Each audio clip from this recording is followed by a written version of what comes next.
Derek Carter is a man of quiet strength and humble beginnings. A successful dealership owner today, his life wasn't built on wealth or privilege, but on hard work and the enduring memory of a stranger's generosity when he needed it most. Now, Derek has set his sights on Prestige Motors, a luxury car dealership in sunny Scottsdale, Arizona. But Derek's arrival isn't what anyone expects. Dressed in nothing more than a gray hoodie and worn-out jeans, he walks through the showroom doors not as the owner, but as an anonymous customer. What he finds inside shakes him to his core. Employees quick to judge, assumptions made at a glance, and a culture that values appearances over respect. But Derek isn't here to make a scene. He's here to transform the dealership from the inside out, to challenge those who can't see past the surface, and to inspire the team to treat every customer with dignity, no matter who they are. Along the way, he meets people who test him, surprise him, and even remind him of the values he's carried since childhood. Susan Phillips, a sharp but guarded manager, has spent years building walls to protect herself. Mark Gibson, the top salesman, clings to old habits and methods that once made him successful. And Jake Turner, the dealership's youngest associate, becomes a quiet example of how patience, humility, and listening can move mountains. The Arizona sun was unrelenting, hanging high in a cloudless sky. Its rays turned the asphalt parking lot into a shimmering, distorted mirror, reflecting the neat rows of luxury cars parked in front of Prestige Motors. Each car gleamed as though challenging the heat to dull their pristine shine. Derek Carter pulled into the lot in his old SUV, its paint faded from years of sun exposure. The modest vehicle seemed out of place among the polished sedans and coupes that graced the dealership's entrance. He found a parking spot near the back, well away from the customer spaces, and sat for a moment before stepping out. Derek was a man of simple appearance. Today, he wore a gray hoodie, jeans, and sneakers that had seen better days. A man looking at him might have guessed he was someone stopping by to ask for directions or simply wandering out of place. But Derek was neither. He was the new owner of Prestige Motors. It had been a month since Derek had purchased the flagship dealership, but no one here knew who he was. Not yet. He had deliberately avoided making a grand entrance. Instead, Derek wanted to see how things really ran to walk the floors as an ordinary customer. He believed that truth showed itself when no one was watching. He adjusted the sleeves of his hoodie as he approached the glass doors. The cool interior air greeted him immediately, a stark relief from the desert heat outside. Inside, everything sparkled: the floor, the glass display cases, and most importantly, the vehicles. The faint scent of leather and wax lingered in the air, sophisticated and intentional. A group of employees gathered near the front desk, chatting quietly. Derek's entry caused the room to stir. One by one, their eyes flickered to his clothes, his shoes, and then back to each other. The laughter he had heard through the doors suddenly died down.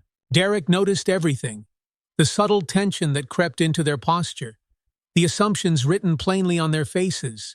He had seen this before, many times. He did not let it bother him. Then she appeared. Susan Phillips had been managing Prestige Motors for the past 5 years. She wore authority like armor. Her blazer was perfectly tailored, the heels on her shoes sharp and purposeful. Her hair was styled in a clean, efficient bob, and a clipboard rested under her arm as though it were a natural extension of herself. Susan's expression remained professional, but Derek saw the brief flicker of doubt in her eyes as she approached. "Excuse me?" she said smoothly, her voice clipped but polite. "Can I help you with something?" Derek turned to her and offered a calm smile. "Just here to look around," he said, his tone light and casual. Susan's gaze swept over him, quick and sharp, like a scan assessing his worth. Her smile tightened ever so slightly. "Are you shopping for a car?" "Something like that," Derek replied, his hands slipping into his pockets. Susan tilted her head, her posture still perfectly professional, but there was an edge to her tone now. "Well, We cater to a very specific clientele here. Most of our vehicles start at 6 figures, and many require pre-qualification. Derek raised an eyebrow. He knew where this was going, but he let her continue. I could recommend another dealership, Susan added, her voice softening into a condescending attempt at helpfulness. Something more within, "Hey, Susan!" The interruption came from across the showroom floor. Another employee called out, waving a hand. "The delivery guy is here!" Susan's gaze flicked toward the commotion before snapping back to Derek. It was as if she were afraid to let him wander too far. "You are assuming I am not qualified," Derek said quietly, his tone calm but firm. The words hung in the air for a moment longer than they should have. Susan straightened, recovering quickly.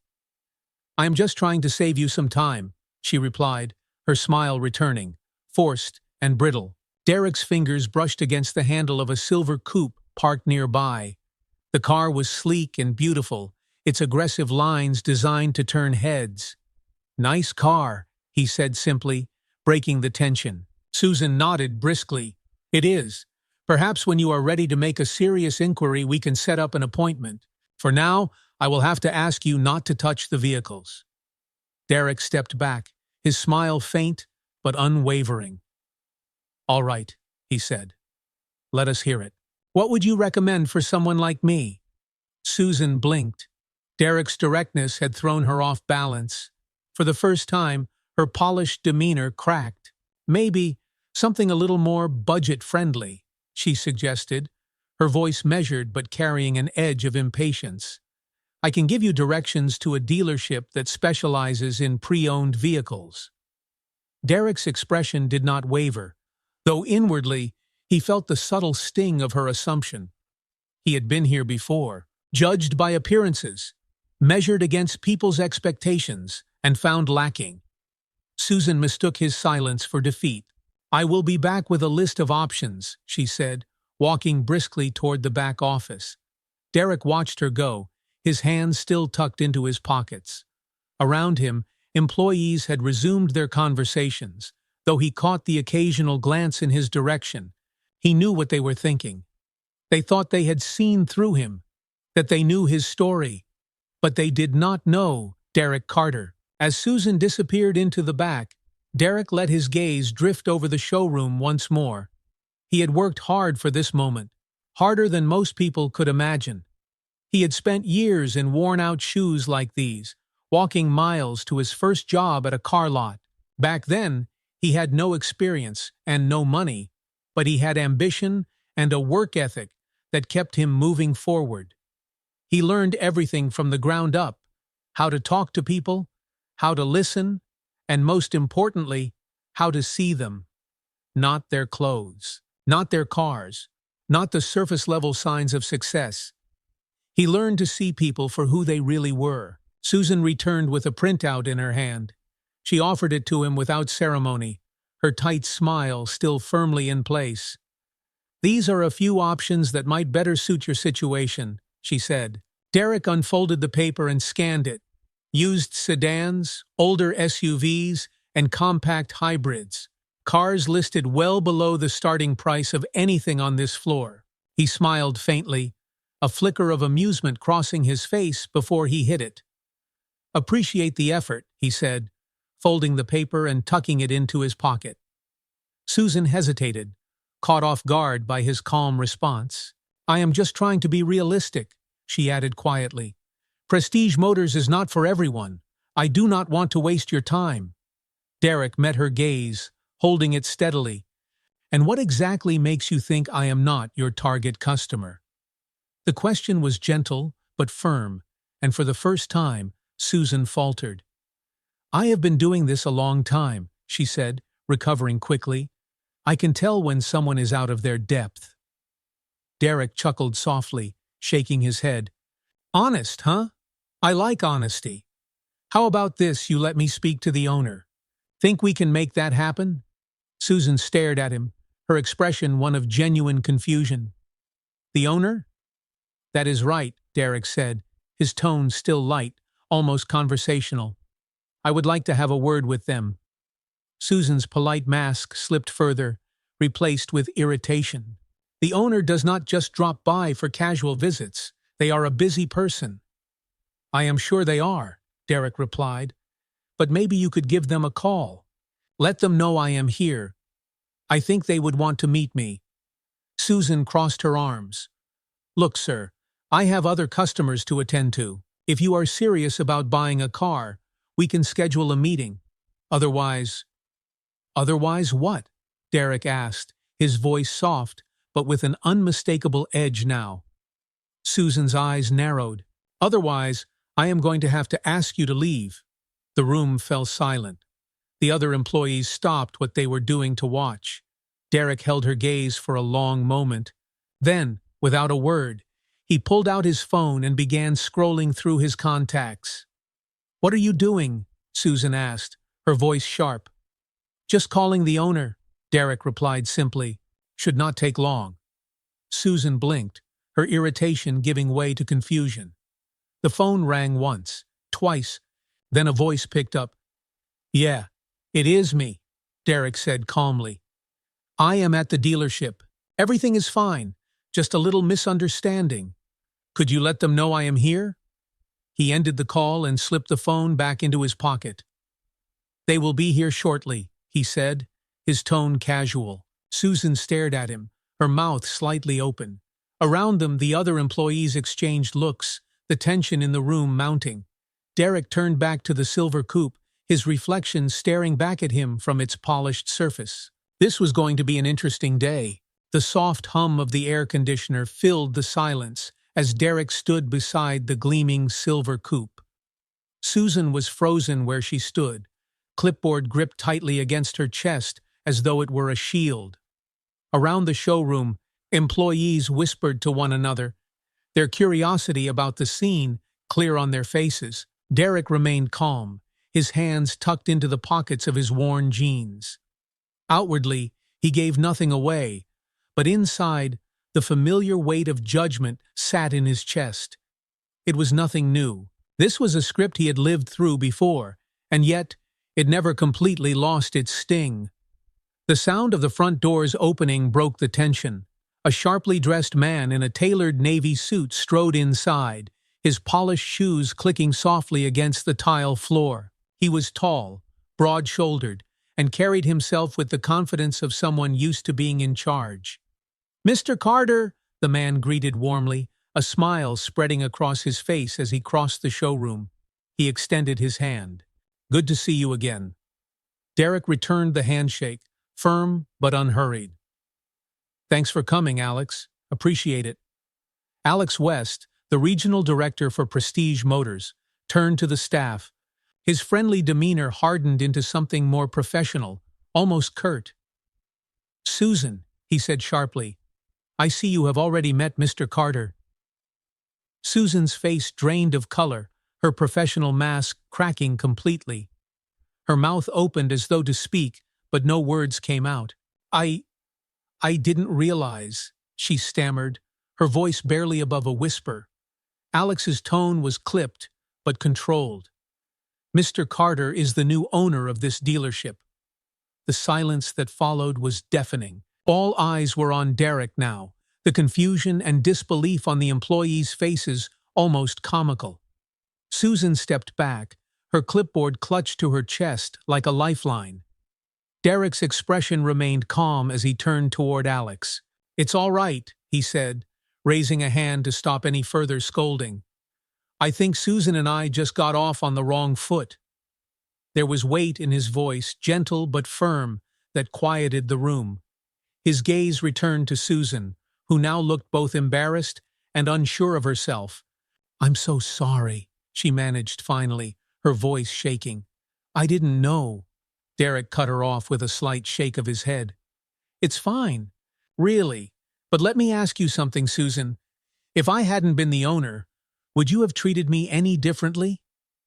The question hung in the air like an anvil. Susan's cheeks flushed deeper, and she looked away, unable to meet his eyes. "Think about that," Derek said softly. His tone wasn't scolding, just honest. "Because that's what I'm here to talk about. Not just with you, but with everyone. Alex nodded in agreement. Let's gather the team in the conference room. Mr. Carter has a few things he'd like to discuss. The conference room was a sleek, modern space filled with glass walls and minimalist furniture. It was designed to impress neutral tones, a long glass table, and chairs with leather backs. Today, though, it felt stifling. Employees filed in quietly, their usual chatter replaced with uncertainty. Susan slipped into a seat near the back, her confident posture replaced by a nervous stillness. She avoided looking at anyone. Derek stood at the head of the table, his presence calm yet commanding. Alex stood near the door, arms crossed as he watched the employees settle. When the last seat was filled, Derek cleared his throat. "Thank you all for joining me on short notice," he began, his voice steady and even. "For those of you who don't know, my name is Derek Carter. As of last month, I am the new owner of Prestige Motors." A ripple of murmurs spread through the room. Derek waited patiently for the noise to die down. "I came here today dressed casually for a reason," he continued. "I wanted to see how this dealership operates when no one knows who I am. I wanted to see how potential customers are treated when they don't look like what you expect." He let the words settle for a moment before continuing. "What I experienced today was disappointing," he said. "I was judged not for what I could bring to the table, but for how I looked. And that judgment didn't come with words, but with actions, tone, and assumptions." The room was silent. Even Susan, who had been staring at the table, looked up at him now. "But this isn't about me," Derek said, his gaze sweeping across the room. "This is about every person who walks through those doors. Every customer who doesn't fit into your preconceived notions of what a luxury car buyer should look like.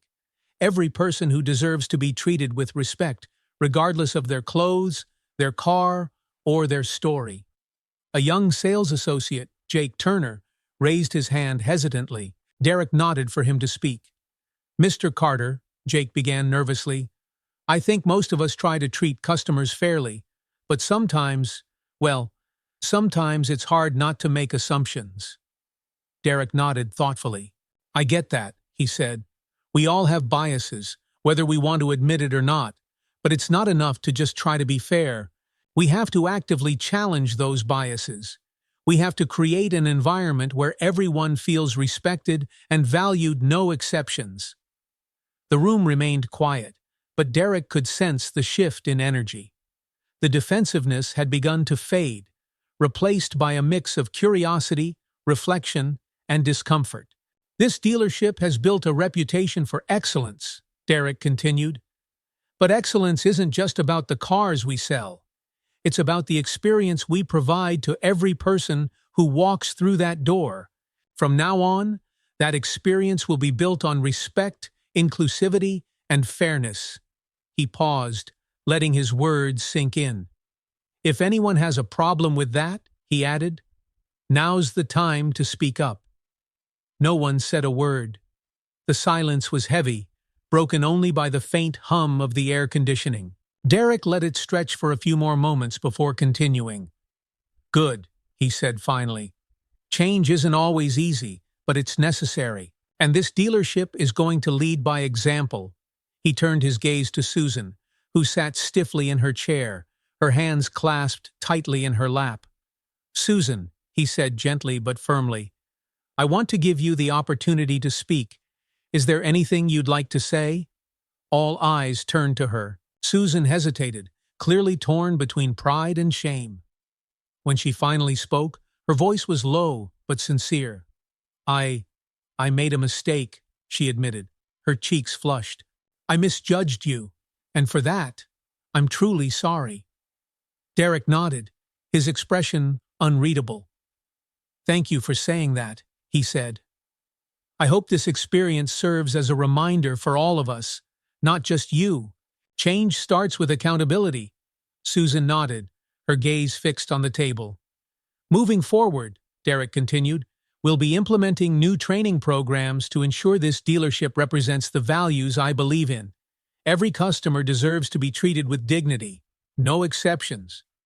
The employees nodded slowly, the weight of his words settling into their minds. Derek straightened, his hands resting lightly on the glass table as he leaned forward slightly. "Let me make one thing clear," he said. "I didn't come here today to humiliate anyone. I came to understand what kind of culture I've inherited and how we can make it better." His eyes swept across the room one last time. "We're not just selling cars here," he said. "We're building trust, creating relationships, and representing a standard of excellence. If you're on board with that, I'm here to support you every step of the way." The room was silent for a beat before murmurs of agreement began to spread. Even Susan nodded faintly, her expression one of reluctant respect. As the employees filed out of the room, Derek caught Susan lingering near the door. She approached him hesitantly, her hands twisting nervously. "Mr. Carter," she began, her voice low, thank you for giving me a chance to do better. I won't let you down." Derek studied her for a moment before responding. "Actions speak louder than words, Susan. I hope you mean it." "I do," she said, her eyes earnest. Derek nodded once, watching her leave the room. The sun was beginning to dip lower in the sky as Derek stepped back into the showroom. It reflected brightly off the polished cars, their surfaces gleaming like mirrors. There was a lot of work ahead, but Derek felt a quiet resolve building in his chest. Change was possible. It would take time and effort, but he knew it would be worth it. This was just the beginning. The following morning, sunlight poured over the glass facade of Prestige Motors, turning it into a beacon of white and gold. The Arizona heat was already starting to creep in, but inside the dealership, the air conditioning kept the temperature perfectly controlled. Derek arrived just as the day's operations were starting. Employees bustled about, tidying displays and reviewing paperwork. Susan Phillips was at her usual station near the front, clipboard in hand, her expression neutral. She acknowledged Derek with a brief nod as he entered, though her demeanor was noticeably subdued. Derek appreciated that. It was not an over-the-top apology, just simple acknowledgement. He had no desire to humiliate her further. After yesterday's meeting, he knew that changes would take time, old habits and perceptions did not disappear overnight. He took his time walking the floor, letting himself be a presence rather than a spectacle. Employees occasionally glanced his way, but Derek moved without drawing attention to himself. He paused near the lineup of luxury cars, admiring a sleek black sedan, when he heard a voice nearby. "Morning, Mr. Carter." Derek turned to find Jake Turner standing a few feet away, wiping the hood of a silver SUV with a microfiber cloth. Jake was young, no older than 25, and still carried the energy of someone eager to prove himself. His shirt sleeves were rolled up, and a streak of grease marred his wrist, likely from earlier work in the lot. "Morning, Jake," Derek said, offering a nod. "How's it going?"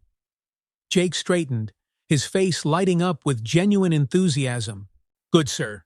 Just getting everything ready for the morning crowd. Never know when someone's going to walk in."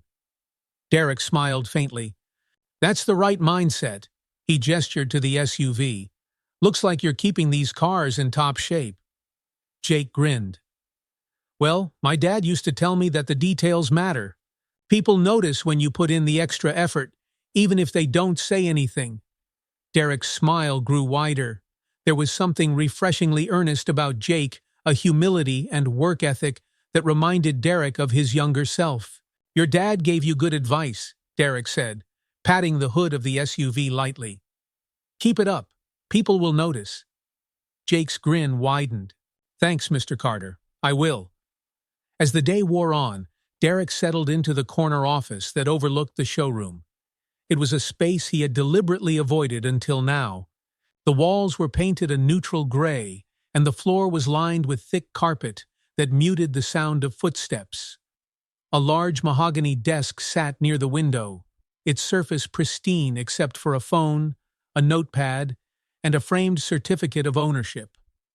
Derek sat in the leather chair, leaning back as he surveyed the room. It was strange to think that this space belonged to him now. He could still remember the cramped office at the used car lot where he had gotten his start, half the size of this room, with a wobbly desk and a filing cabinet that barely closed. That office had smelled like stale coffee and motor oil, but Derek had loved it because it represented the first step toward something better. He was lost in thought when a knock at the door broke the silence. "Come in," he called. The door opened, and Susan stepped inside. She hesitated near the doorway, the usual sharpness in her expression replaced with something softer. "Do you have a moment?" she asked. Derek nodded. "Of course. Have a seat." Susan perched on the edge of the chair across from him, her clipboard balanced on her knee. For a moment, she seemed unsure of how to begin, her fingers tapping lightly against the metal clip. Finally, she sighed and looked him in the eye. "I wanted to thank you for yesterday," she said. Her voice was calm, but Derek could hear the effort it took to say the words. "For giving me the opportunity to reflect."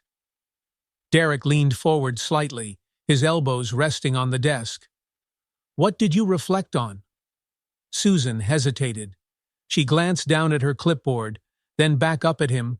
"I realize that I have been carrying around my own assumptions for a long time, about people, about appearances, and maybe about myself." Derek stayed quiet, letting her speak. "When I started in this business," Susan continued, "I felt like I had to prove myself every day, especially as a woman. The people I worked for, most of them men, expected me to be twice as tough, twice as smart, and twice as successful. So I became what I thought they wanted me to be." Her words hung heavy in the quiet room. Derek studied her carefully. He saw a woman who had spent years building walls to protect herself from judgment. Walls that had become so strong, they now held her in place. "It worked," Susan added, forcing a small smile. "I got results, but somewhere along the way, I stopped seeing people for who they really were. I judged them the way I was judged." Derek nodded thoughtfully. "It happens to the best of us," he said softly. "You think you're protecting yourself, but you end up building blind spots. The hard part is recognizing them." Susan looked down, her expression conflicted. "I don't want to be that kind of leader anymore," she said. "I want to do better for myself and for this dealership." Derek's lips curled into a faint smile. "Good," he said, "because recognizing it is the first step. The next step is making a choice every day to do things differently." Susan met his gaze, and for the first time, Derek saw something genuine there. It was not defeat or defensiveness, but determination. "What do you need from me?" she asked. "Right now," Derek replied, "patience and a willingness to learn. We're going to change how this place runs, Susan, but it won't happen overnight. The important thing is that we move forward together." Susan nodded slowly, a flicker of relief crossing her face. "All right," she said, "I'm on board." Derek leaned back in his chair, satisfied. "Good. Let's start small. I want you to shadow one of the younger sales associates this week. Observe how they interact with customers. See if you can pick up on what works and what doesn't." Susan blinked, surprised. "Shadow someone?" "Yes," Derek said. "Sometimes the best way to learn is to step into someone else's shoes. You might see things you missed before." Susan hesitated, clearly unaccustomed to taking direction, but eventually she nodded. "All right, I'll do it." Derek smiled faintly. "I know you will." The sun was beginning to set when Derek walked back out onto the showroom floor. The golden light filtered through the glass walls, casting long shadows across the polished cars. Employees were wrapping up their day, straightening desks, wiping down displays, and logging out of computers. Near the service area, Jake was speaking with an older customer who looked flustered. Derek lingered nearby, listening as Jake patiently explained a repair issue. "Don't worry, ma'am," Jake said, his tone warm and reassuring. "We'll take care of this for you. I'll even make sure they give you a loaner car while we finish the work." The woman's face softened, her relief clear.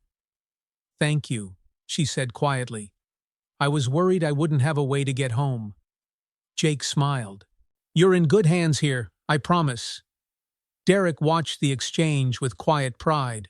Small moments like these moments of patience and unexpected kindness were the heart of what he wanted for this dealership.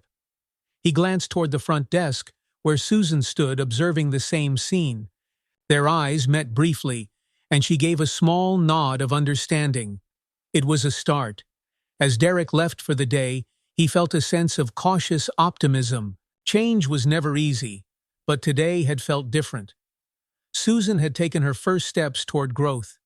Jake continued to lead by example without even realizing it. And Derek? He knew there was a long road ahead, but for the first time in a while, he felt like he was exactly where he was meant to be.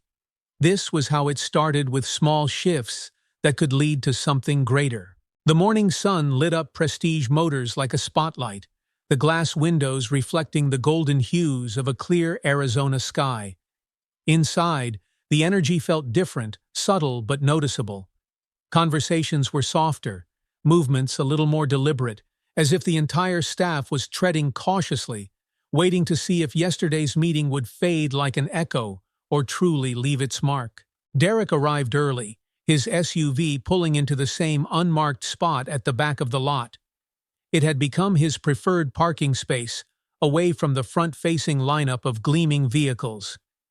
He liked the distance. It gave him a quiet moment before walking into the controlled chaos of the dealership floor. The changes Derek sought would not happen overnight, but progress, even when small, had a way of multiplying. He had learned that early in his life, small steps, repeated consistently, could lead to something extraordinary. As he entered the showroom, Jake Turner's cheerful greeting met him first. "Morning, Mr. Carter." "Morning, Jake," Derek replied, his tone warm but unhurried. He paused, taking in the floor as employees settled into their routines. Near the back corner of the room, he spotted Susan Phillips talking to a young couple. Her demeanor was noticeably different, her smile warmer, her shoulders less rigid. Derek observed from a distance, careful not to interrupt. "If you're looking for something practical but still stylish," Susan said, gesturing toward a silver SUV, "this might be a good fit. Great mileage, spacious, and plenty of tech features." The husband nodded thoughtfully, while his wife examined the interior through the window. "It's nice," the husband said, "but we're not quite ready to decide." "Of course," Susan said, her voice even and understanding. "No pressure. Let me know if you have questions. I'll be here to help when you're ready." Derek caught the flicker of surprise on the husband's face. He had expected to be pressured into a sale. Instead, Susan's patience had put him at ease. As the couple wandered away, Susan noticed Derek watching her. For a moment she seemed unsure, as if expecting judgment. But Derek just offered a faint nod of approval before walking on. It was a small change, but a meaningful one. In the hours that followed, Derek spent his time in quiet observation. It was part of his style. He preferred to lead by example, nudging people toward better habits rather than forcing them into submission. He lingered near desks, observed conversations with customers, and occasionally stepped in to assist when employees looked overwhelmed. Around noon, an elderly woman stepped hesitantly into the showroom. She wore a loose floral dress, a sun hat, and carried a tattered handbag. Her appearance was modest, a sharp contrast to the gleaming, high-end vehicles around her. Derek noticed the subtle shift among the employees' eyes, flicking toward her, curiosity laced with hesitation. Jake, however, moved without a moment's pause. "Good afternoon, ma'am," he said, stepping forward with a friendly smile. "Welcome to Prestige Motors. How can I help you today?" The woman blinked, clearly surprised at the attention. "Oh, thank you, young man," she said softly, clutching her handbag tighter. "I'm just looking. My son told me I should treat myself to a new car now that I'm retired, but I don't think I belong in a place like this." Jake's smile widened. "Everyone belongs here, ma'am, and I'd be happy to show you around. No pressure at all." Derek, watching from a distance, felt something settle in his chest, pride mixed with a quiet relief. Jake's attitude was exactly what he hoped to see reflected in every employee. Jake led the woman toward a row of sedans, explaining features in a way that was patient and clear. He didn't overwhelm her with technical jargon or push her toward the most expensive options. Instead, he listened. Truly listened to her concerns and preferences. After a while, the woman seemed more at ease. Derek noticed Susan standing nearby, watching the interaction with an unreadable expression. "You see that?" Derek said softly, stepping up beside her. Susan glanced at him. "I do." "Jake's not just selling cars," Derek continued. "He's building trust. That's the difference." Susan nodded faintly, her gaze lingering on Jake. "He's good," she admitted. "Better than I gave him credit for." Derek turned toward her, his voice calm. "And so are you, Susan. The difference is, you've been doing this long enough to unlearn some habits that don't work anymore. People like Jake can teach us a lot, if we're willing to listen." Susan looked at him, surprised by the compliment. For the first time since they had met, she seemed open, ready to learn. Later that afternoon, a ripple of energy moved through the dealership as news spread. Jake had sold a mid-range sedan to the elderly woman. Her son had arrived midway through the process, delighted to see how well she had been treated. Together, they finalized the paperwork and drove off in her brand-new car. The staff's reaction was a mix of admiration and quiet realization. Derek overheard snippets of conversation as he moved through the showroom. "I didn't think she'd buy anything. Jake's got a knack for this, huh? He just listened to her, that's all. Maybe we should all try that." Derek smiled faintly to himself. Change was happening, slowly but surely. As the day wound down, Derek found himself in the service bay, watching technicians perform final checks on outgoing vehicles. The hum of engines and clatter of tools created a familiar rhythm, one that reminded him of his early days at the used car lot. Back then, Derek had spent long hours in service bays just like this, learning how cars worked, inside and out. He was inspecting a repair checklist when Alex West approached, his footsteps measured. "You've got a good kid in Jake," Alex said, falling into step beside him. Derek nodded. "He's got the right instincts." Alex hesitated before continuing. "Susan's been watching him all day. I think she's starting to get it." "Good," Derek said simply. "She's a sharp woman, Alex.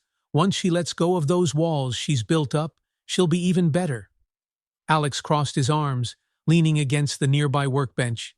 "I've got to admit, Derek, when you first bought this place and started talking about changing the culture, I wasn't sure it would stick, but it's starting to feel different around here." Derek looked up, meeting Alex's gaze.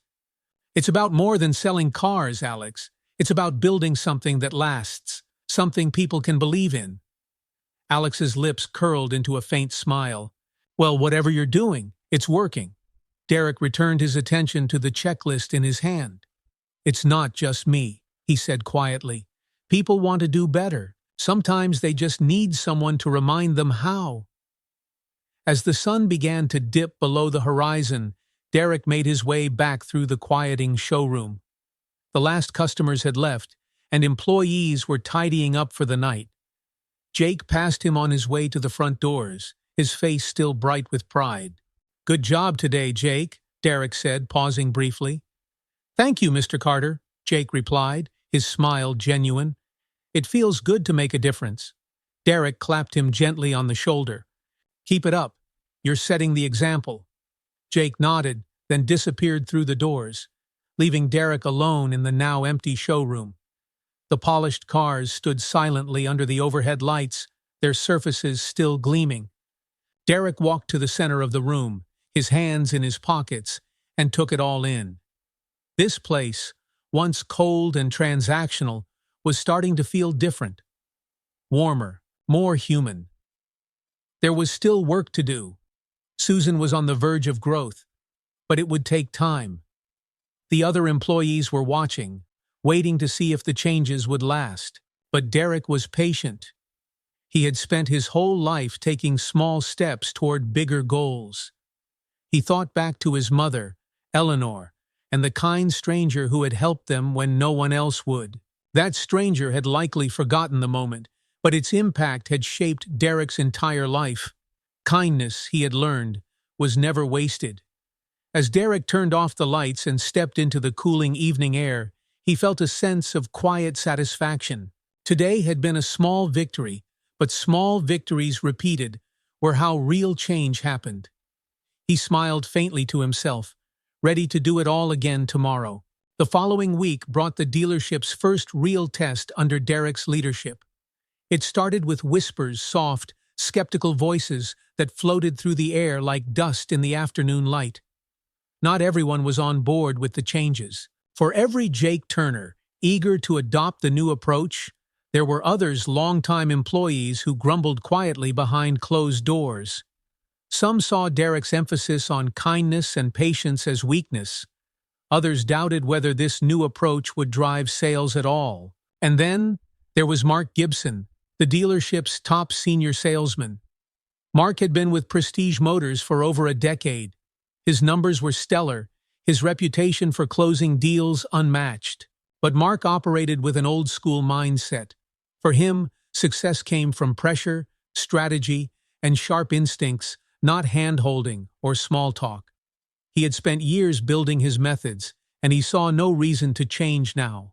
It was late Tuesday morning when Derek walked through the showroom and found Mark standing near the front desk, arms crossed as he watched Jake interacting with a customer.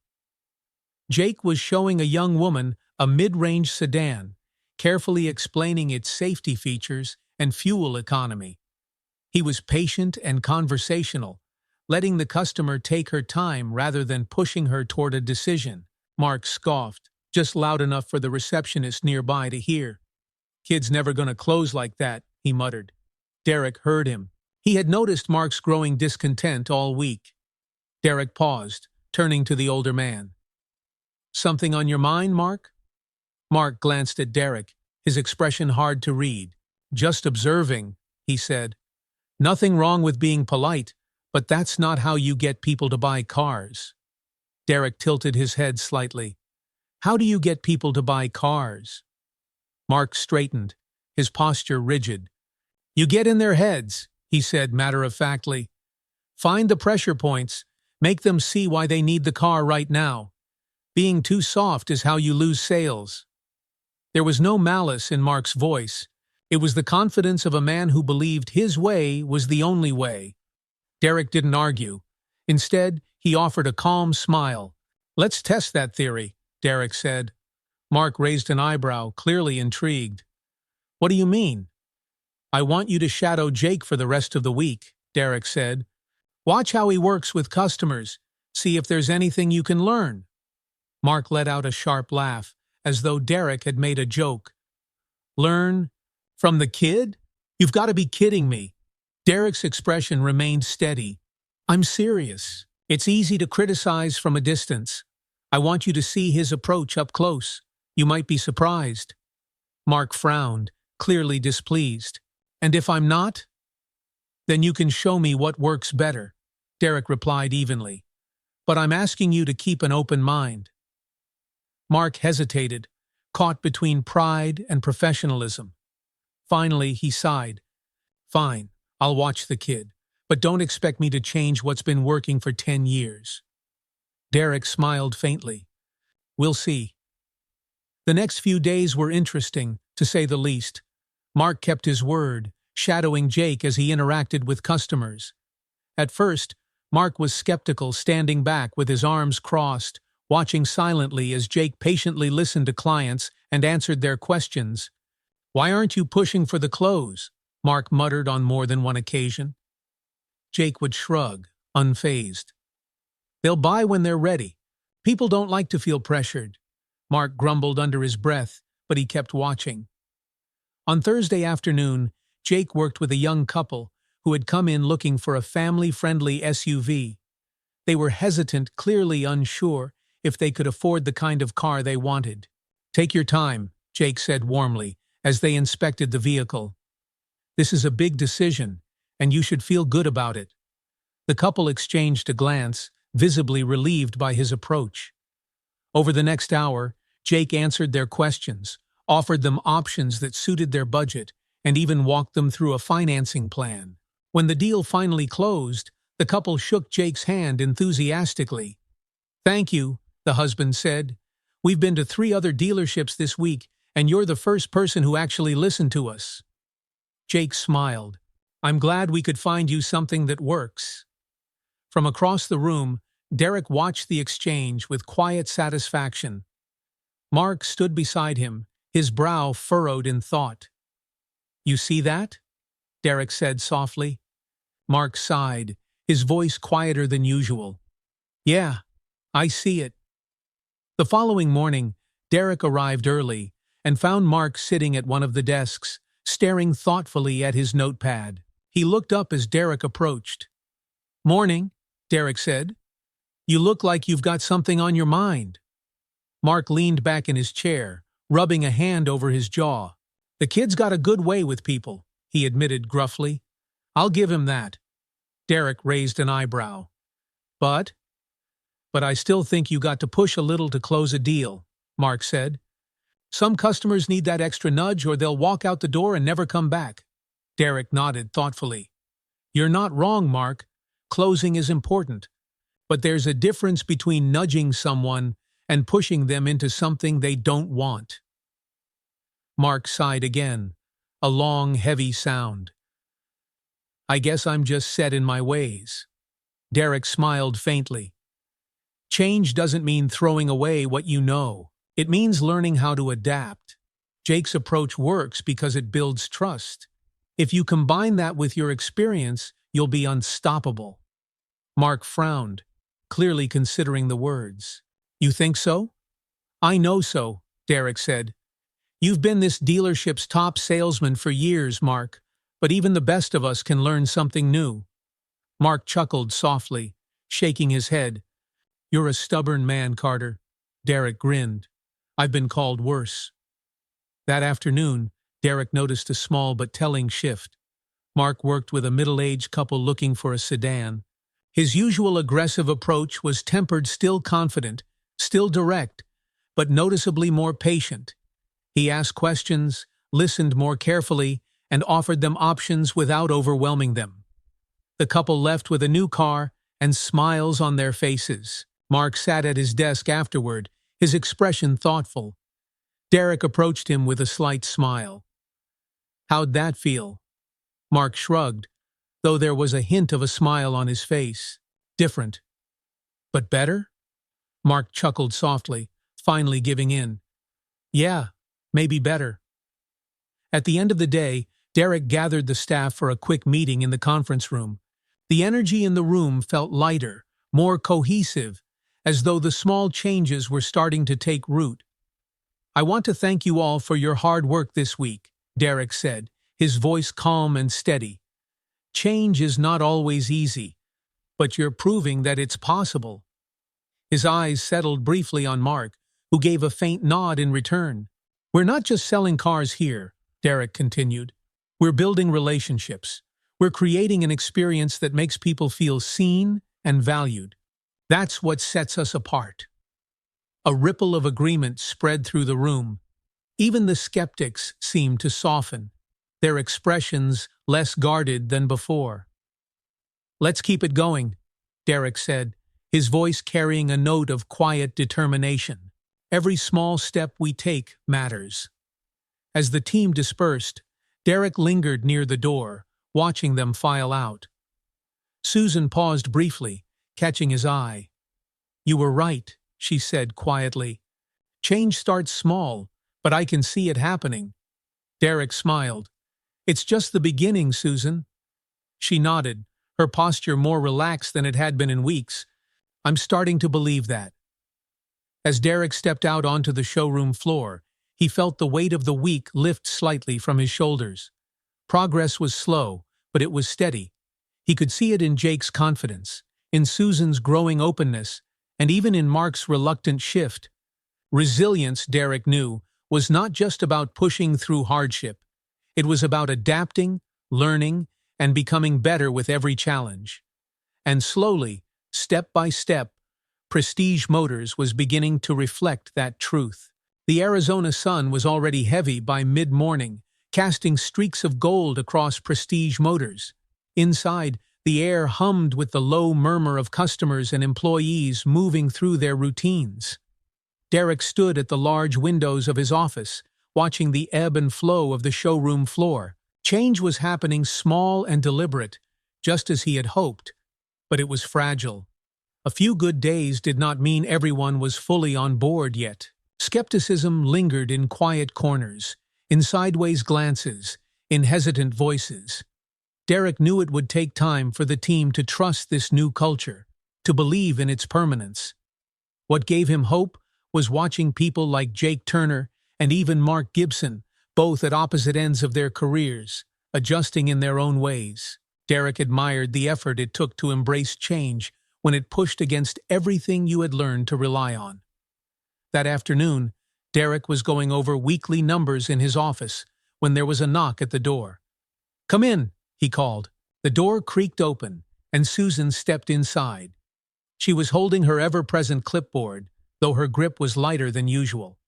Her expression, too, was different, less guarded. "Do you have a minute?" she asked softly. "Always," Derek replied, gesturing for her to sit. Susan lowered herself into the chair, smoothing her skirt before looking up at him. "I wanted to give you an update," she began. "I shadowed Jake for the last few days, just like you asked." Derek leaned back in his chair, his interest piqued. "What did you think?" Susan hesitated, her lips pressing into a thin line. "At first, I thought he was wasting time," she admitted. "The way he chats with customers, how relaxed he is, it's the opposite of everything I was taught. I thought he'd lose them." "And?" Derek prompted. Susan let out a slow breath, her gaze dropping briefly to the clipboard in her lap. "And I was wrong," she said quietly. "People like him. They trust him. By the time he closes a sale, the customers don't feel like they've been sold to. They feel like they've been helped." Derek nodded, his expression thoughtful. "That's exactly the point." "I see that now," Susan said, her voice softening. "It's not about pushing people or making them feel cornered. It's about listening, really listening. I think I forgot how to do that somewhere along the way." Her admission hung in the air, raw and unguarded. Derek let the silence stretch for a moment before speaking. "It's not easy to admit that, Susan," he said. "Most people hold on to what they know, because change feels like failure. But it's not. It's growth." Susan looked up at him, her brow furrowed. "How did you figure all this out, Derek? You don't talk about your past much, but I get the feeling you weren't always sitting behind a desk like this." Derek's gaze turned toward the window, his thoughts drifting back to memories he rarely spoke of. The sunlight cast long shadows across the floor, and for a moment he could almost feel the worn-out shoes on his feet, the heat of long days under the Texas sun. "I wasn't," Derek said finally, his voice low and reflective. "I grew up in a small town. My mother raised me on her own, and we didn't have much. She ran a bakery out of our kitchen to keep us afloat. Some days, we were lucky to have enough for dinner."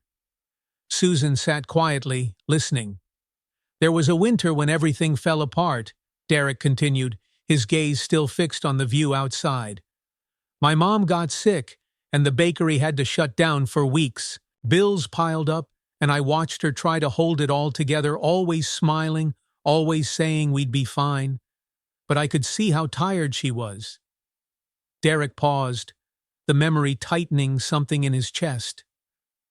"One day we were at the grocery store," he said, his voice softening. "My mom had scraped together just enough for a few essentials, but when she got to the register, she was short. I'll never forget how embarrassed she looked, how small she seemed in that moment. But then something happened." Susan leaned forward slightly, drawn into the story. A man in line behind us, a complete stranger, stepped up and paid for everything, Derek said. He didn't make a show of it. He didn't ask for thanks. He just smiled at my mom and said, "Take care of yourself." And then he was gone. Derek finally turned to look at Susan. That moment stuck with me. My mom cried when we got home, not because she was ashamed, but because someone had shown her kindness when she needed it most. It reminded her she wasn't alone. I decided then that I wanted to live my life in a way that made other people feel that kind of hope. Susan stared at him, her expression unreadable. "That's why you're doing this," she said softly. "Why you care so much about how people are treated?" Derek nodded. "Exactly.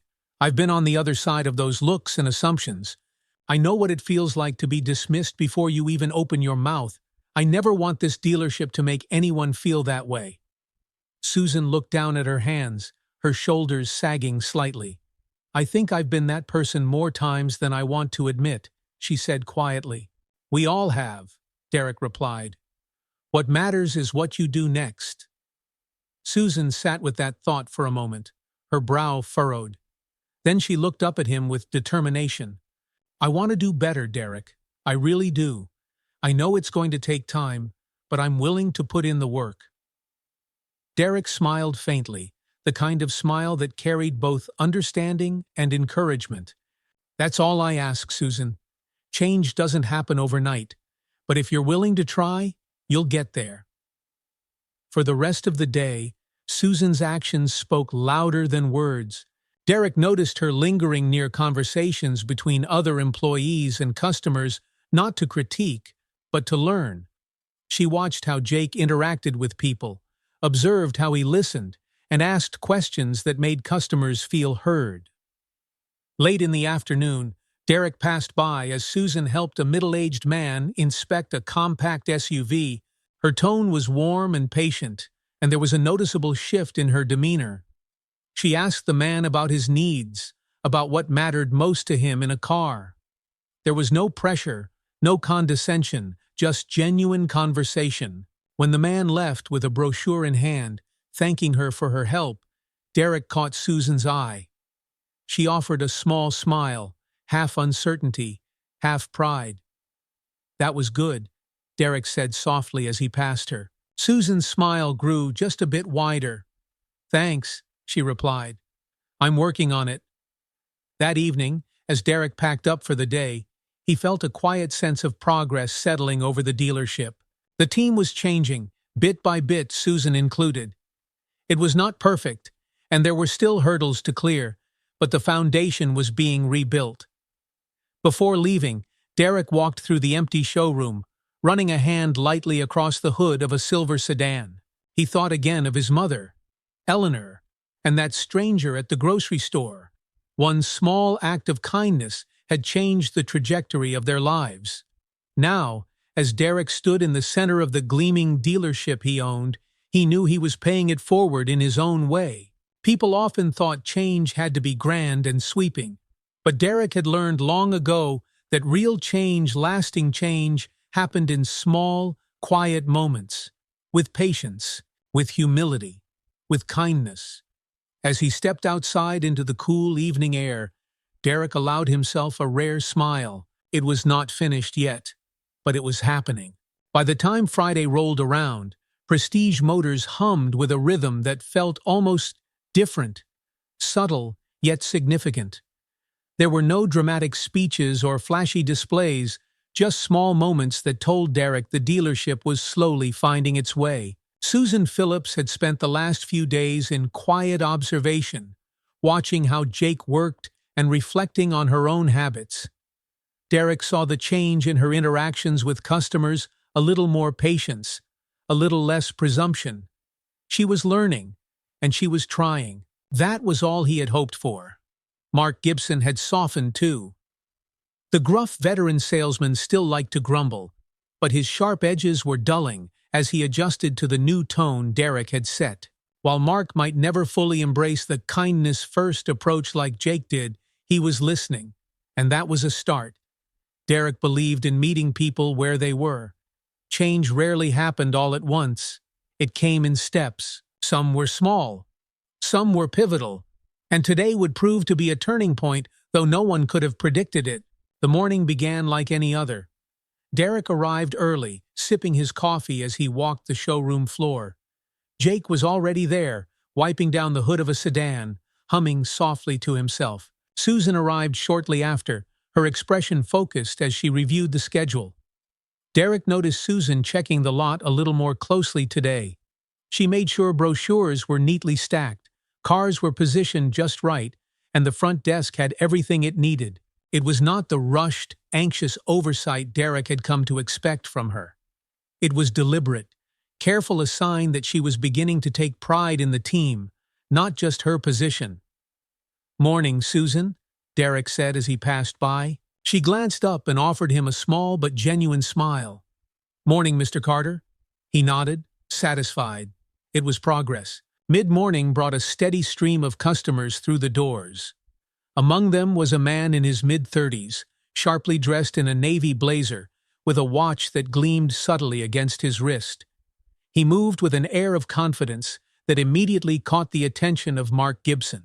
Mark had years of experience reading people, and this man who introduced himself as William Hayes seemed like exactly the type of client Mark preferred. Decisive, affluent, and serious about buying. "Good morning, sir," Mark greeted smoothly, stepping up to him. "Welcome to Prestige Motors. What can I help you find today?" William smiled politely. "I'm looking for a sedan, something sleek, understated, but with power under the hood. Any recommendations?" Mark's eyes lit up. "I've got just the car for you. Follow me." Derek, standing across the showroom, watched the exchange with interest. Mark led William toward the newest luxury sedan, on display, a black model with chrome accents that practically exuded authority. "This," Mark said with practiced confidence, "is the best in its class. Top-of-the-line performance, cutting-edge technology, and a design that's as sophisticated as it is powerful." William ran his hand along the car's glossy surface, nodding thoughtfully. "It's beautiful," he admitted. "But tell me more about the service here. What makes this dealership stand out?" Mark hesitated for just a moment, caught off guard by the question. "Well, we've been in business for years," he said quickly. "Our reputation speaks for itself. We cater to clients who expect quality." Derek caught the flicker of uncertainty in William's expression. It was small, almost imperceptible, but it was there. William's question had been an opening, a chance to build trust, and Mark had missed it. Then, from the corner of his eye, Derek saw Susan approaching. She must have been observing the conversation, because she stepped in seamlessly, her voice warm and confident. "Mr. Hayes," she said with a polite smile, "I just want to add that what truly sets us apart here is how we take care of our customers, not just during the sale, but long after. We're here to listen, to understand what you need, and to make sure you're happy every step of the way." Mark blinked, slightly taken aback by her interruption, but Susan didn't miss a beat. "This sedan is an incredible car," she continued, gesturing toward the vehicle. "But what's even more important is that you feel comfortable working with us. Buying a car is a big decision, and we want to make sure it's the right one for you." William smiled faintly, his shoulders relaxing. "That's good to hear," he said, nodding at Susan. "Thank you for that." Mark stepped back slightly, allowing Susan to take the lead. Derek watched as she continued the conversation, asking thoughtful questions, listening carefully to William's needs, and offering insight without pushing too hard. It was subtle, but Derek could see it the moment when William began to trust her. An hour later, William signed the paperwork for the black sedan. He shook Susan's hand firmly, thanking her for her time and professionalism. Mark lingered nearby, quieter than usual, watching the exchange with a thoughtful expression. When William finally left, Susan let out a breath she hadn't realized she was holding. She turned to Mark, her tone careful but earnest. "Thanks for letting me step in. I hope I didn't overstep." Mark studied her for a moment, before shaking his head. "You didn't," he admitted. "You did good, Susan." Susan blinked, clearly surprised. "Thank you, Mark." Mark offered a small, reluctant smile. "Sometimes the best closer is the one who knows when to listen. I'm still learning that." Susan's lips quirked upward, and for the first time, there was no tension between them. Derek had watched the entire interaction from his office window. Later that afternoon, he found Susan by the coffee station, stirring a cup with absent focus. "You handled that well today," Derek said, approaching her. Susan looked up, startled. "Oh, thank you," she said, a faint flush of pride coloring her cheeks. "I wasn't sure if I should step in, but I just felt like I could help." "You trusted your instincts," Derek replied. "And it worked. William wasn't just looking for a car. He was looking for someone he could trust to guide him." Susan nodded slowly, her expression reflective. "I guess I never really saw it that way before. For so long I thought this job was about numbers and quotas. But it's more than that, isn't it?" "It is," Derek said quietly. "People don't just buy cars, they buy trust, confidence, and respect. That's what keeps them coming back." Susan looked up at him, her eyes thoughtful. "Thank you, Derek," she said softly, "for pushing me to see things differently. I didn't think I could change, but I'm starting to feel like I can." Derek smiled faintly. "We're all learning, Susan. Me included. Change isn't easy, but it's worth it." Susan nodded, her expression resolute. "I'm all in." That evening, as the sun dipped low on the horizon, Derek took a moment to stand in the empty showroom. The cars gleamed under the soft glow of the overhead lights, their polished surfaces reflecting the progress of the day. It was a small victory, Susan stepping up, Mark stepping back, and trust being earned one conversation at a time. The team was beginning to find its rhythm, even if they didn't fully realize it yet. Derek thought about his mother, Eleanor, and how one person's kindness had changed their lives. He had carried that lesson with him every day since, and now it was taking root here too. Change came in turning points like these moments where someone stepped up, someone listened, and someone believed. Derek smiled to himself as he turned off the lights and walked toward the door. This was how it started. And it was just getting better. The next morning, Derek arrived at Prestige Motors just as the first rays of sunlight spilled over the horizon. The dealership was quiet, a rare calm before the day's usual rush. The sound of his footsteps echoed softly as he walked through the showroom floor, his gaze moving over the polished cars that reflected the growing light. He had learned over the years that the most important work often happened in these quiet moments, when there were no distractions, no noise. It gave him time to think, to plan, and to reflect on the progress they had made. Prestige Motors was not where he wanted it to be yet, but each day felt like a step in the right direction. The door to the service bay creaked open, pulling Derek from his thoughts. Jake Turner entered, a styrofoam cup of coffee in one hand and his phone in the other. His face lit up when he saw Derek. "Morning, Mr. Carter," Jake said, smiling brightly. "Morning, Jake. You're in early today." Jake shrugged. "Figured I'd beat the heat and get a head start. Got a couple cars scheduled for delivery, and I want to make sure they're perfect." Derek nodded approvingly. "That's the right mindset. Attention to detail sets us apart." Jake grinned and took a sip of his coffee before heading toward the service area. Derek watched him go, feeling that familiar sense of pride. Jake was exactly the kind of person he wanted leading this team, someone who believed in doing things right, not just fast. By mid-morning, the dealership was alive with its usual activity. Customers wandered between cars, employees chatted at desks, and the hum of the air conditioner blended with the murmur of voices. Derek spent much of his time observing from a distance, stepping in only when needed. It was just after 11 when Derek noticed a man standing near the entrance. He was tall, well-dressed, with sharp features and a confident posture that commanded attention. Derek narrowed his eyes, trying to place him. There was something familiar about the man's face. The stranger turned, and recognition hit Derek like a sudden wave. It had been years since he had seen him, but there was no mistaking the man. William Harper, the same man who had paid for his family's groceries all those years ago, stood just inside the showroom, scanning the space with interest. For a moment, Derek froze, caught off guard by the sudden collision of past and present. He had spent so much of his life remembering William Harper's kindness, holding it like a compass to guide his own actions. Yet, in all those years, he had never expected to see him again. Taking a breath to steady himself, Derek crossed the floor toward him. "Good morning," Derek said, his voice even but warm. "Welcome to Prestige Motors. Can I help you with something?" William turned, his sharp eyes settling on Derek. For a moment, there was no recognition. "Good morning," he replied, offering a polite smile. "I'm just looking around. A friend recommended this dealership to me." Derek's lips twitched faintly. "We're glad to have you here." William nodded, his gaze shifting to a row of luxury sedans. "I have to say, this place has a reputation. I've heard good things."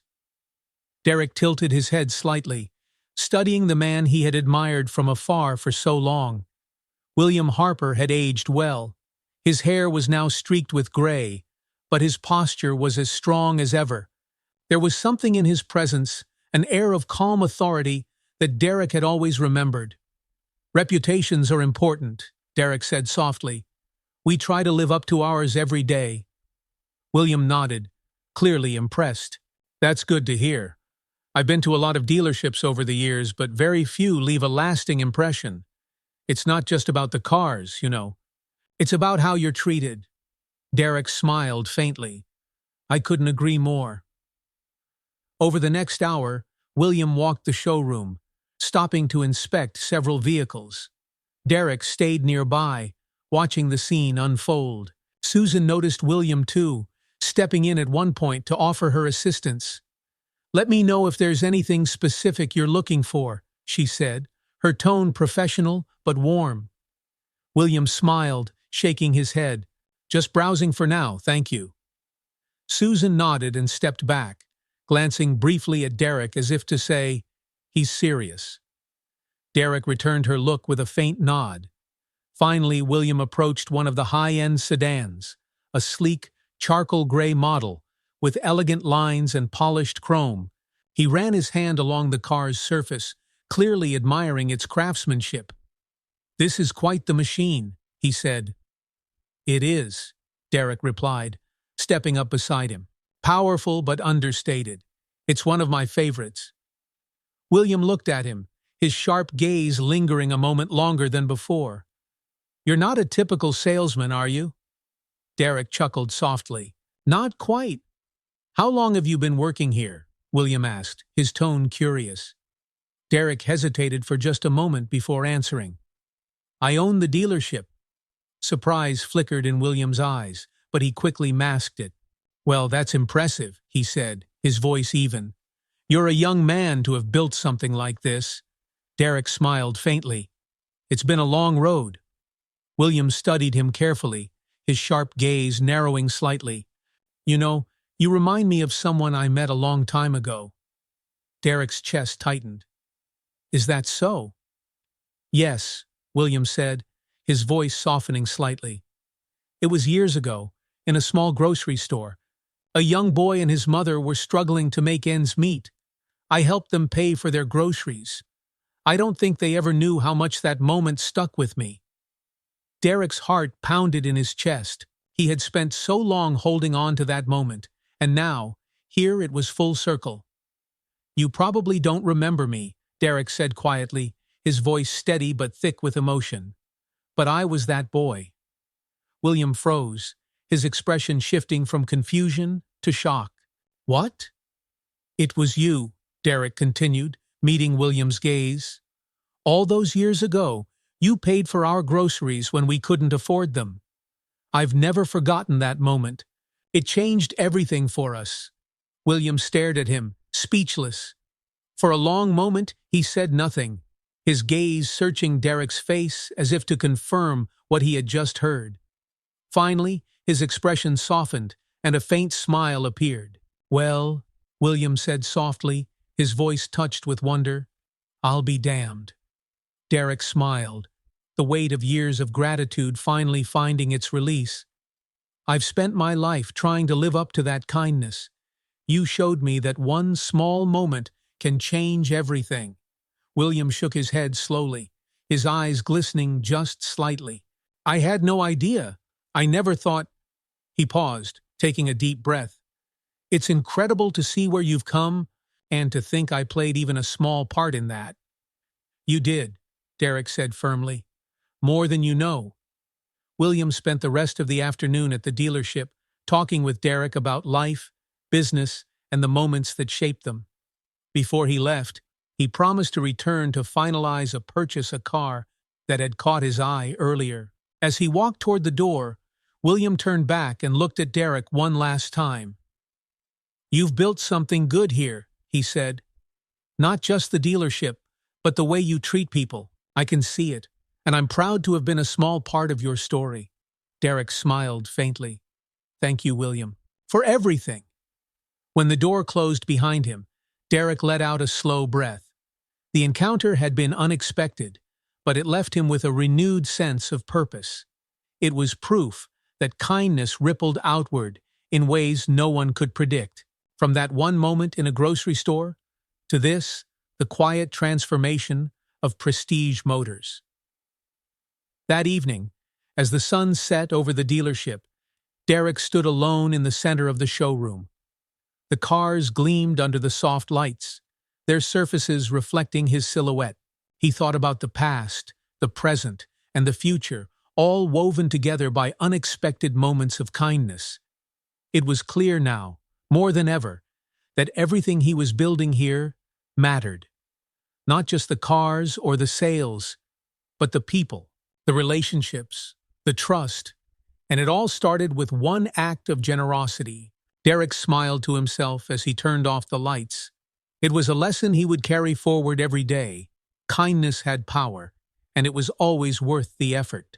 The quiet hum of the air conditioner drifted through Prestige Motors as Derek sat in his office, the late morning light spilling through the large glass windows.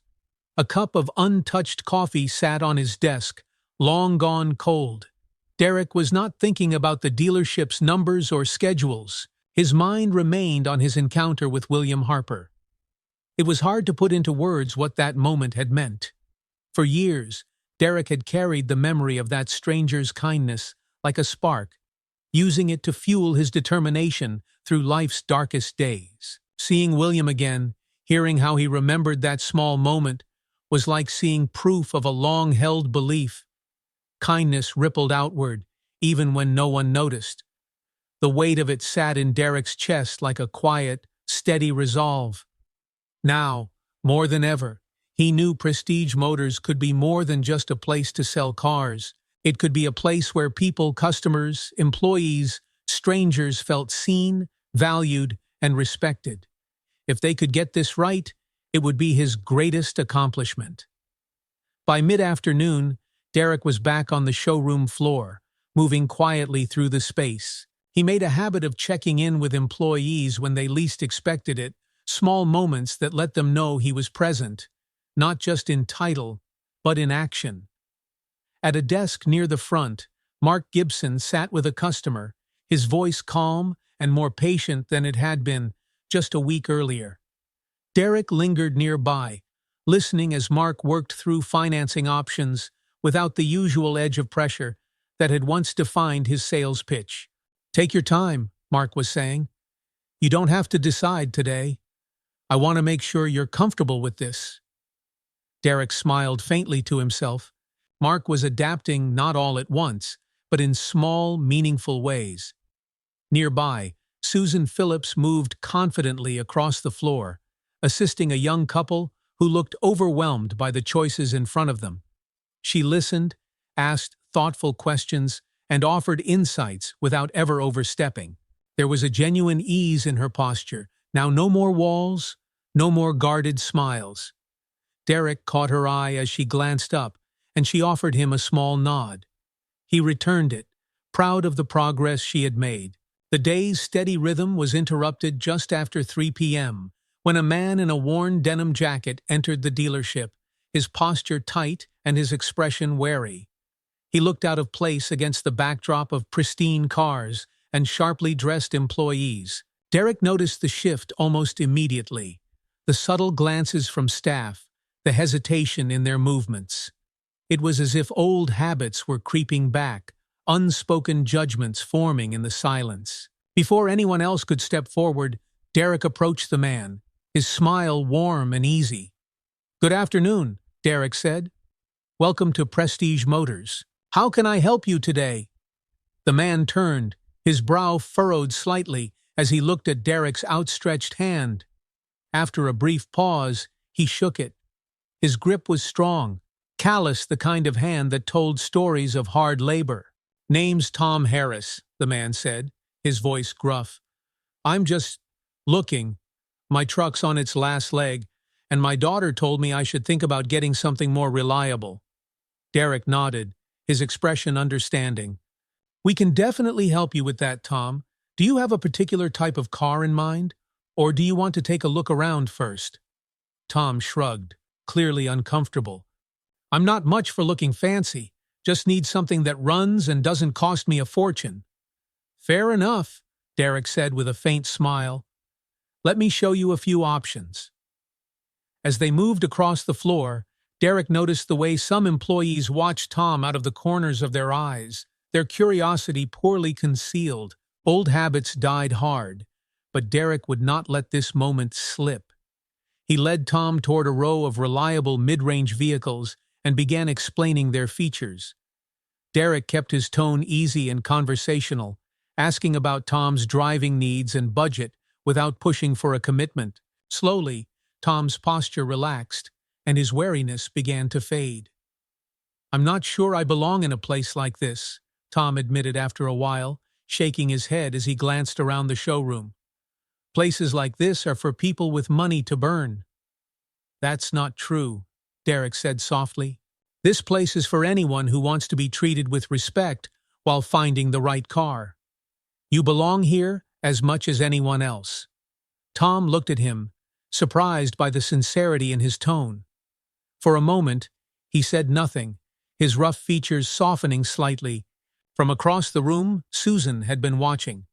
She noticed how Derek's words seemed to chip away at the discomfort Tom carried with him. Without a second thought, she stepped forward, leaving the young couple she had been helping with a polite promise to return.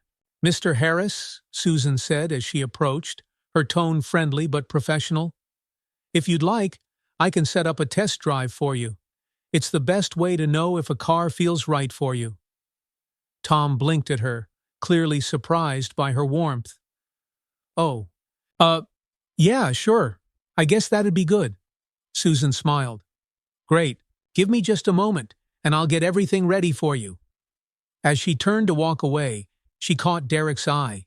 He gave her the faintest nod of approval, pride evident in his gaze.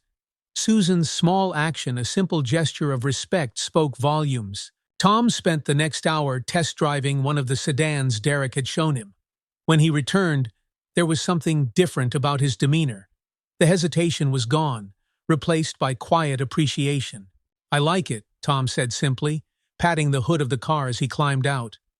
"It's not flashy, but it'll do the job." Derek smiled.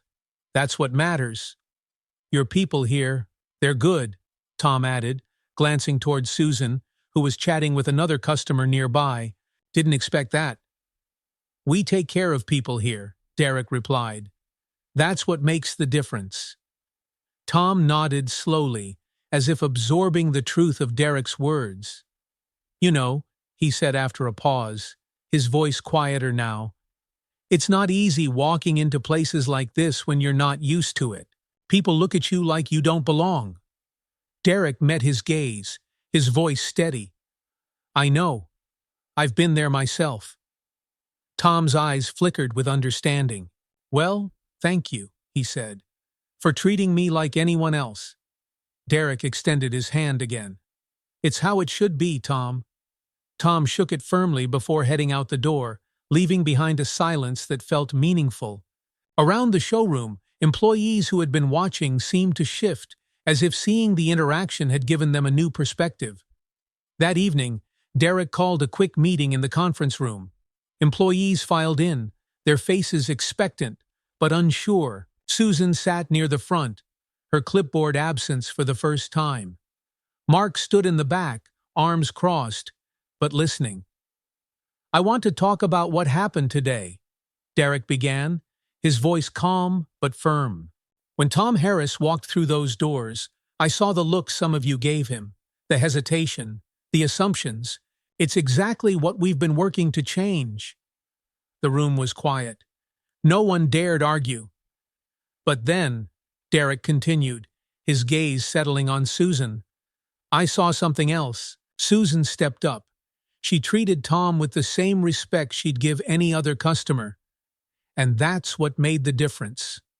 Susan looked down briefly, a small smile tugging at her lips.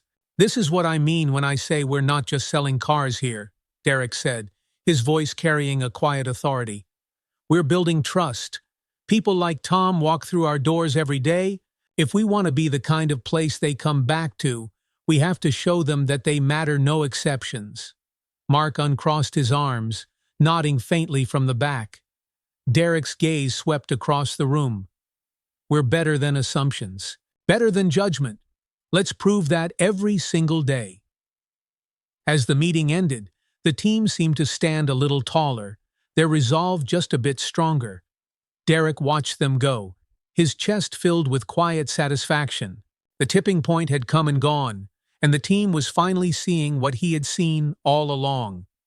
Kindness was not just good for people, it was good for business. Months later, Prestige Motors had become more than just a dealership. It had become a symbol of integrity, respect, and trust in the community. The change wasn't just in sales numbers, though those had risen steadily. It was in the way customers talked about the place. "They treat you like a person here. I never felt pressured, just helped." This isn't just about selling cars, it's about building relationships. Derek Carter stood near the front doors one quiet evening, watching the last few employees pack up for the day. Susan Phillips walked out with a younger associate, laughing softly as they talked about a successful sale. Mark Gibson gave Jake Turner a playful nudge on the shoulder, joking about the kid giving him competition. Derek couldn't help but smile as he watched them go. This was the dealership he had imagined. It had taken patience, persistence, and a willingness to believe in people, but they had done it together. As the evening light faded, Derek stepped outside, feeling the cool desert air settle over the lot.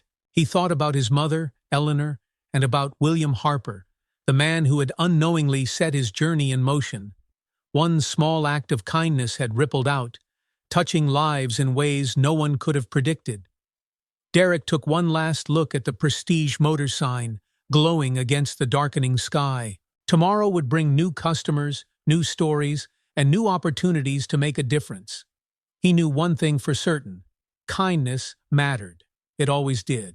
Thank you for joining us on this journey of kindness, growth, and perseverance. If you enjoyed this story and want to see more content that inspires and uplifts, don't forget to like, comment, and subscribe to our channel.